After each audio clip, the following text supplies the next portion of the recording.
قد نرا تقلب وجهک فی السماء، ہم تیرا چہرہ بار بار پھرتا ہوا آسمان کی طرف دیکھتے ہیں۔ اس کا مطلب کہ صحابہ کرام آسمان کو کون دیکھتا ہے؟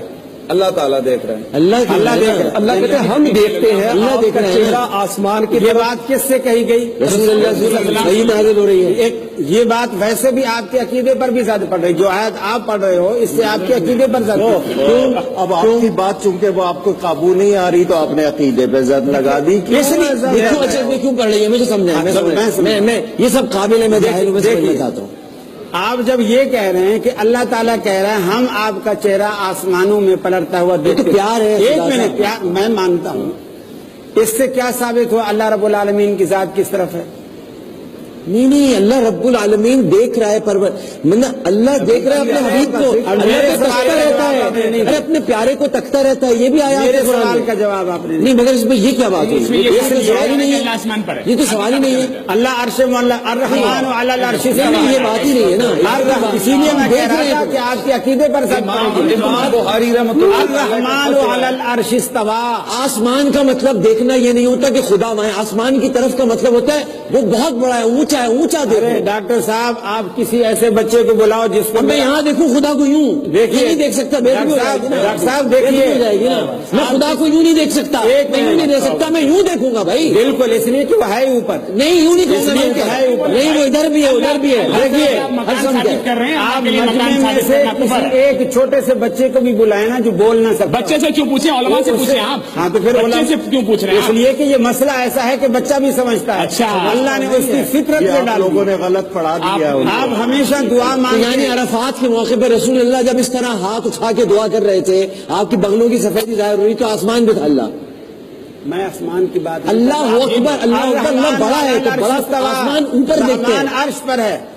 آپ ہمیشہ دعا مانگتے ہیں، آپ ہاتھوں کا رخ کدھر کرتے ہیں؟ اچھا یہ میرے مگر اس سے سمت کہاں سے نبی کریم کو معراج ہوئی، نبی کریم کو معراج ہوئی، آپ کو معراج ہر جگہ ہے کہ نہیں؟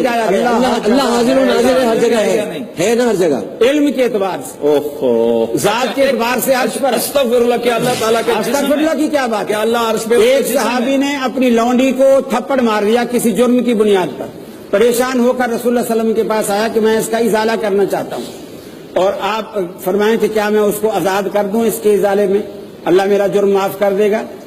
آپ نے فرمایا اگر وہ مومنہ ہے تو اسے آزاد کر دے۔ اس نے کہا یا رسول اللہ میں نے آج تک یہ بھانپا ہی نہیں، جانچا ہی نہیں کہ وہ مومنہ ہے کہ نہیں ہے۔ آپ نے فرمایا میرے پاس لے آ، وہ اس کو لے کر آیا، اس کا ایمان جانچنے کے لیے نبی مکرم نے صرف 2 سوال کیے، اس سے مسند احمد کی روایت ہے، صرف 2 سوال۔ پہلا سوال کیا این اللہ، اللہ کہاں ہے؟ حدیث میں آتا ہے فاشارت الی السماء، اس نے انگلی سے آسمان کی طرف اشارہ کیا، اور ایک روایت میں آتا ہے قالت فی السماء، اس نے کہا آسمانوں میں ہے۔ آپ نے دوسرا سوال کیا من انا، میں کون ہوں؟ آپ نے اس خادمہ نے کہا انت رسول اللہ، آپ اللہ کے رسول ہیں۔ آپ نے فرمایا مومنہ ہے، اسے آزاد کر دے۔ تو اس کا ایمان جانچنے کیا ثابت ہوا؟ وہ اپنا علم بتا رہی ہے، وہ اپنا علم بتا رہی ہے، وہ اپنے علم کے بارے میں بتا رہی ہے، اس کا مطلب وہ رسول کو سکھا رہی ہے کہ اللہ ماں ہے۔ اچھا ڈاکٹر صاحب آپ یہ وہ رسول کو سکھا تو نہیں رہے، اپنا علم اللہ کے نبی کے سامنے جواب دے رہی ہے اور آپ غلط بات پر خاموش ہو گئے۔ نہیں، بات غلط کا ہے ہی، اس میں وہ اپنا علم بتا رہی ہے۔ میں یہی تو کہہ رہا ہوں، بات غلط نہیں۔ ہر بندہ، ہر عام انسان بھی اوپر کی طرف دیکھتا ہے کہ اللہ وہاں پر، اس کا یہ مطلب تو نہیں کہ اللہ کی سمجھے کوئی۔ میرا سوال ہے خلیل الرحمان صاحب سے، اگر اللہ تبارک و تعالیٰ جیسے آپ کہتے ہیں کہ وہ عرش کی طرف ہے تو آپ نماز عرش کی طرف نہیں، عرش پر، اچھا جی عرش پر ہے، چلیں بقول آپ کے وہ عرش پہ، تو آپ منہ قبلے کی طرف کیوں کر کے نماز پڑھتے ہیں پھر اوپر؟ اس لیے کہ عرش والے نے کہا ہے۔ اچھا جیسے عرش والے نے کہا ہے، جیسے قبلہ اللہ تبارک و تعالیٰ کی تجلیات کا مرکز ہے، اسی طرح عرش بھی اللہ کی تجلیات کا مرکز ہے۔ اللہ کائنات کو گھیرے ہوئے، آپ کی تفکر نہیں چاہیے، اپنے مجھے قرآن مجید یا حدیث کی نصوص چاہیے، آپ کیا سمجھ رہے ہیں وہ نہیں چاہیے، لیکن قبلتن ترداہ میں خطا نہیں ہے، قبلتن ترداہ میں خطا نہیں ہے، بالکل۔ اللہ رب العالمین اپنی ذات کے اعتبار سے عرش پر ہے، اس کا علم، اس کی سماع،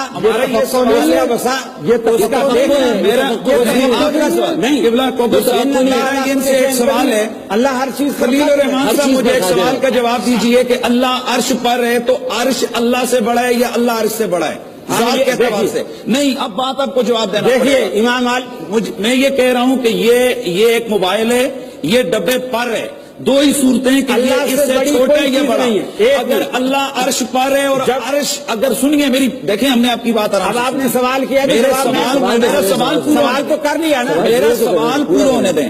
اللہ اگر عرش پہ ہے تو سوال یہ ہے کہ اللہ عرش سے بڑا ہے یا چھوٹا. اگر اللہ عرش سے چھوٹا ہے تو اکبر نہ ہوا, اور اگر اللہ عرش سے بڑا ہے تو جو آپ کہہ رہے ہو وہ پر نہ ہوا. ہمارا عقیدہ تو یہ اور ہونا چاہیے. اس پر امام اسحاق بن راہوے, امام بخاری, امام احمد بن حنبل اسی سوال کے جواب جی الرحمن علی العرش استوى معلوم والکیف مجہول والایمان بہ واجب والسؤال عنہ بدعۃ. 4 باتیں امام مالک رحمۃ اللہ نے فرمائی. اللہ کے خلاف کیا ہے, خود آپ نے اس کے خلاف. اب مجھے بات کرنے دیں. اللہ رب العالمین کی ذات عرش پر ہے, اس پر ایمان واجب ہے, اس کی کیفیت ہمیں معلوم نہیں. اس کے بارے میں سوال کرنا جیسے عرش بڑا ہے اللہ بڑا ہے, اس کے بارے میں سوال کرنا بھی ٹھیک. انہوں نے یہاں اس روایت کا عرش کیا ہے یہ بھی نہیں کسی کو اس کی میں معلوم. عرش کیا ہے یہ بھی نہیں معلوم کسی کو. ڈاکٹر صاحب عرش کا تو پتا ہے, عرش کیا ہے یہ بھی اس کسی کو نہیں عبارت معلوم. کا ترجمہ غلط عرش بھی نہیں پتا کسی کو کیا پتا ہے. عرش بھی نہیں معلوم. آپ صحیح کر رہے ہیں. انہوں نے اس روایت کا ترجمہ غلط کیے. کل میں انشاءاللہ چلیں نہیں، آج آج کل صحیح کریں نا. کل ہو جائے گی نا بات. نہیں ڈاکٹر صاحب افطار کا وقت کل ہو رہا ہے. نہیں ہوں گے. یہ بھی بلا لوں گا کل. نہیں بھائی تم سب لوگ کل آ جانا یار, آ جائیں گے لوگ کل. ایک وقفہ لے